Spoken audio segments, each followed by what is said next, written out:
Ọdún ọba èyí tí wọ́n máa ń ṣe ní ọdọọdún ní ìlú Ondo bẹ̀rẹ̀ pẹ̀lú ayẹyẹ Ìdíjo èyí tó wáyé ní Aafin Osemawe ní ìlú Ondo ní ọjọ́ Kerindinlogun oṣù kejì ọdún 2023.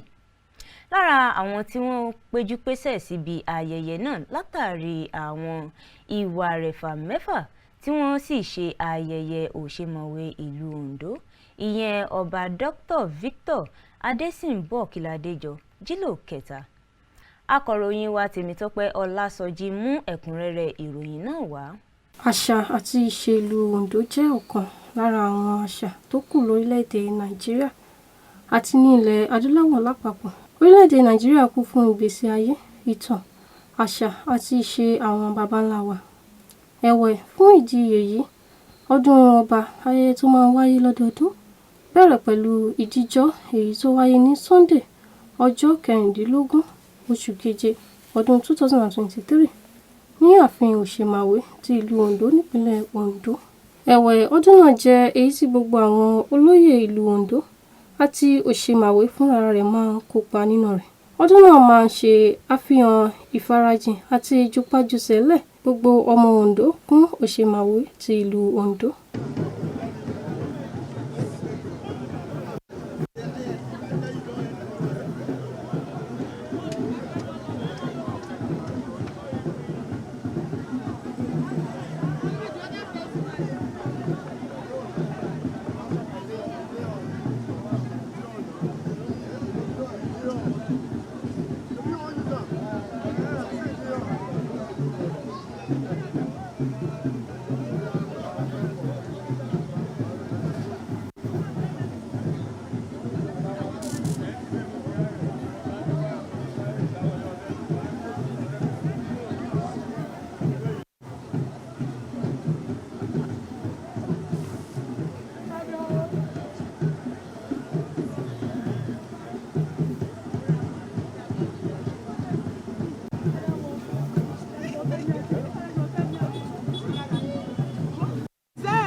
Ẹ̀wẹ̀, lákòókò àjọ̀dún náà, ìkéde pàtàkì máa ń wáyé fún gbogbo àwọn ọmọ Ondo nípa ìgbà tí ayẹyẹ ọdún ọba náà yóò gbérasọ.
Lojo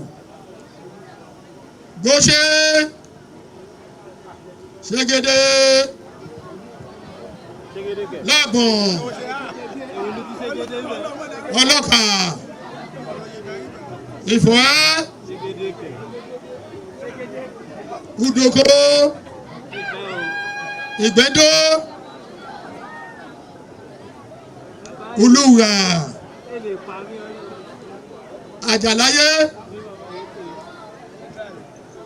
ọba dókítà Victor Adéṣínbọ̀ Kíládéjọ Jílò the third CFR Osemawe tìlú Kótógó ní kí dédé wọn o.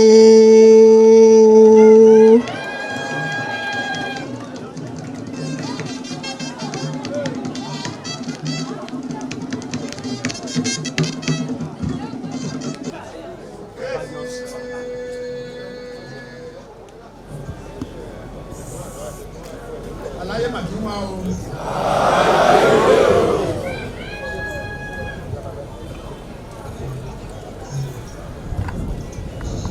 Nígbà tí wọ́n bá ilé-iṣẹ́ Kaftan Television Yorùbá sọ̀rọ̀, àwọn olóyè sọ pàtàkì ọdún ọba náà. Ní Ìdíjọ ọdún ọba, ó di ọjọ́ 9 kí ọdún ọba tó ṣẹlẹ̀. Èní ni Ìdíjọ táwọn olóyìnbó ń pè ní proclamation. Òun ló jẹ́ bí ìbẹ̀rẹ̀ ọdún ọba. Bẹ̀ ọdún ọba ó di ọjọ́ 9 kó tó bẹ̀rẹ̀. Ọba èkíní ó jẹ́ bí ọjọ́ ìbí ọjọ́ tí wọ́n ti ń jẹ ọba ní Ondo about 513 years ago. Ó dẹ̀ tún jẹ́ bí ọjọ́ bí ìbẹ̀rẹ̀ ọdún tí òyìnbó ń pè ní new calendar year. Bó ṣe jẹ́ nìyẹn. Ọdún pàtàkì kan ló jẹ́ nílùú Ondo. Ẹ̀ẹ̀kan lọ́dún la máa ń ṣe. Ẹ̀yin náà ṣáà ẹ ti wọlẹ̀, ẹ ti rí bó ṣe ń lọ. Gbogbo olóyè wọ́n wá ṣe àpọ́nlé kábíyèsí, wọ́n wá yẹ kábíyèsí sí lẹ́gbẹ́lẹ́gbẹ́ lóríṣiríṣi, wọ́n wá yẹ kábíyèsí sí lénìí. Àwọn ọlọ́jà, àwọn àgbẹ̀, àwọn baálẹ̀ gbogbo wọn ló pèsè síbí lénìí. Àwọn àlejò pàápàá látòkè òkun wọ́n torí ọdún yìí wọ́n tún wálé àti wá yẹ kábíyèsí wá sí. Àwa náà èmi tóun bá sọ̀rọ̀ yìí, àwa ni high chief obìnrin l'Ondo, àwa òpójì. Tẹ́ ẹ bá ti ń gbọ́ òpójì, high chief tóbìnrin, high chief ọkùnrin wà, high chief obìnrin wà, high chief obìnrin là wá. Àwa bá kábíyèsí wa ṣọdún. Bákan náà ni wọ́n gbàdúrà fún Osemawe ìlú Ondo, aláyélúwà ọba Dr. Victor Adéṣínbọ̀ Kíládéjọ Jítò kẹta, gẹ́gẹ́ bí ó ṣe ayẹyẹ ọdún ọba náà. Bákan náà ni wọ́n ṣe àdúrà fún pé kí ọba pẹ́ lórí oyè. Olùgbà oṣọ́kọ̀ kùtù oṣọ́kọ̀ àkókò gbadamu bọ̀sà erinjogun ọlá àjẹlẹ apẹnudẹ o. Aṣọ́dún ni a ṣe ní o kí àwọn náwó ní o.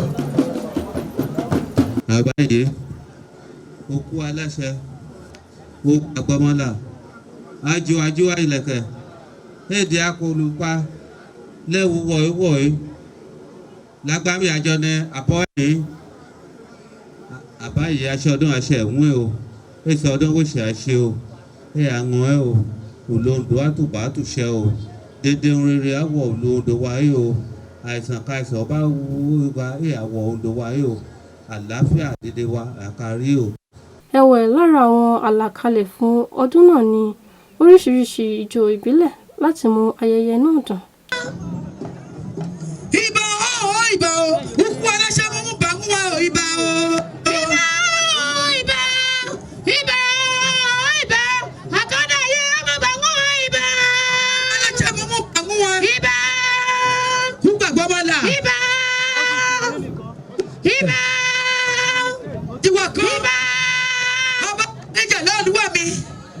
Ọdún ọba jẹ́ ọdún tó ṣe pàtàkì nílùú Ondo látàrí pé Osemawe máa kópa nínú ọdún náà. Tèmítọ́pẹ́ Ọlásọjí ló ń jábọ̀ ìròyìn fún iléeṣẹ́ Kaftan Television Yorùbá.